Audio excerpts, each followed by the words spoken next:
The empty chair stands by the hearth, waiting for a ghost that no longer haunts these halls. The wood is worn smooth by decades of restless shifting, a silent witness to 1,000 nights of spoken wonders. The fire crackles with a low, rhythmic pulse, casting long, dancing shadows that seem to remember the shapes of dragons and kings long after the words have faded into the soot. Everyone is waiting for the one who turned breath into gold, but the seat remains cold and hollow tonight. The teller's voice has thinned, like old parchment stretched too far across a frame of bone. It is a fragile thread now, weaving through the air with a desperate, silver grace. He no longer reaches for the grand epics of old, the thunderous battles, and the celestial heights have been replaced by a quiet, steady hum.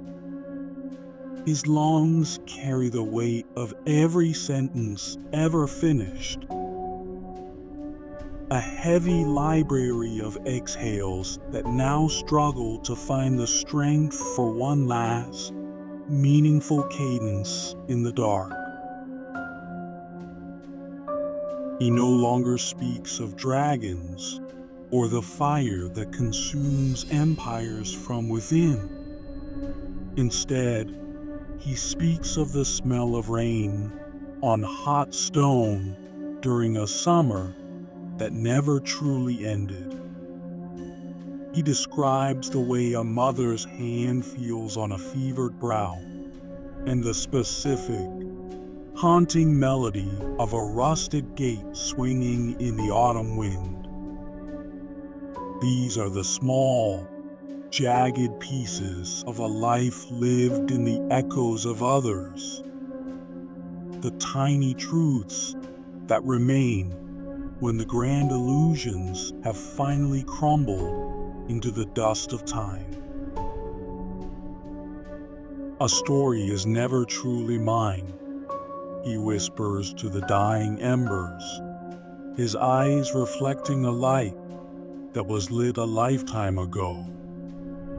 I am merely a vessel, a temporary home for ghosts who have nowhere else to go. I have carried their joys and their terrors in the marrow of my bones, letting them breathe through my throat so they would not be forgotten by the morning tide. He smiles, a slow and weary expression, as he realizes that the heavy weight he has carried is finally starting to lift. It is a borrowed truth, meant to be worn until it fits someone else's skin. He speaks of the tales as if they were old coats, weathered by the wind and stained by the salt of 1,000 different journeys.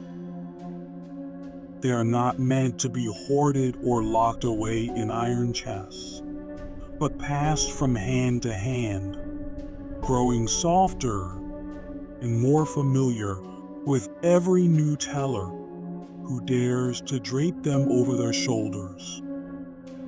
The narrative is a living thing, changing its shape to survive the passage of time.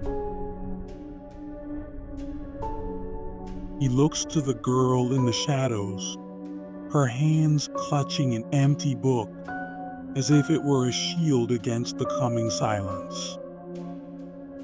Her eyes are wide, catching the last of the firelight, reflecting a hunger that he recognizes all too well. She has been listening from the corners for years, gathering the scraps of his sentences like fallen stars.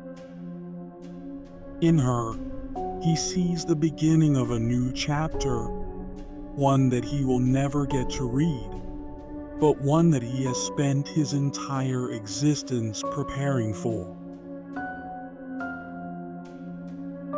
The silver pen is past, still warm from a lifetime of gripping it against the cold. It feels heavy in her small hand, a scepter of ink and intent. The metal is tarnished where his thumb used to rest, a physical mark of the millions of words that have flowed through its nib as their fingers brush. A spark of recognition passes between them, a silent agreement that the flame must not be allowed to go out, even as the one who tended it for so long finally turns toward the door. Listen more than you speak is his final, jagged instruction, delivered with a sharpness that cuts through the stillness of the room. The world is full of voices screaming to be heard, but only those who know the value of silence can hear the stories hidden in the gaps between the heartbeats. Do not rush to fill the void with your own ego. Let the world speak to you first, and then, only when the silence becomes unbearable, should you find the courage to pick up the pen. Listen more than you speak is his final, jagged instruction, delivered with a sharpness that cuts through the stillness of the room. The world is full of voices screaming to be heard, but only those who know the value of silence can hear the stories hidden in the gaps between the heartbeats. Do not rush to fill the void with your own ego. Let the world speak to you first, and then, only when the silence becomes unbearable, should you find the courage to pick up the pen.